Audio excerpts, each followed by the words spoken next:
امام کا معجزہ بھی ہے اور اس میں آپ نے کسی دوسرے سے قسم لینے کا طریقہ بھی بیان کیا ہے۔ نے اس سے کہا کہ اے شخص، کیا تم اس بات کی قسم کھاتے ہو کہ جو کچھ تو نے کہا وہ سچ ہے؟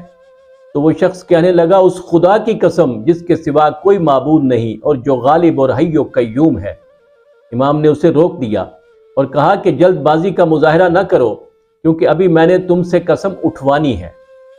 آپ نے فرمایا، بے شک اللہ حی و قیوم ہے، جب بندہ اس کی تعریف کرتا ہے تو وہ عذاب دینے میں جلدی نہیں کرتا۔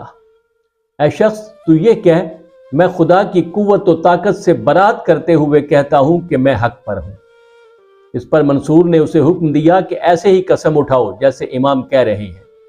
اس شخص نے اسی طریقے سے قسم اٹھائی اور ابھی اس کی قسم پوری نہیں ہوئی تھی کہ وہ گر کر تڑپنے لگا اور واصل جہنم ہو گیا۔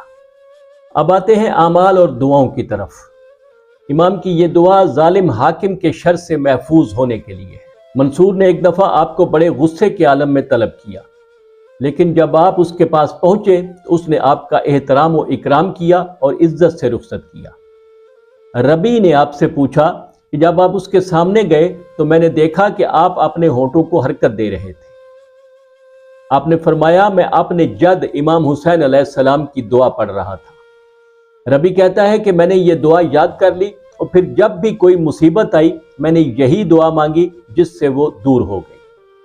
وہ دعا یہ ہے: بسم اللہ الرحمن الرحیم، یا عدتی عند شدتی و یا غوثی عند قربتی و یا مونسی عند وحدتی اورثنی بعین قلتی لا تنام وکنفنی برکن الذی لا یرام۔ اگلی دعا دشمن کو بے موت مارنے اور ہلاک کو تباہ کرنے کی دعا ہے۔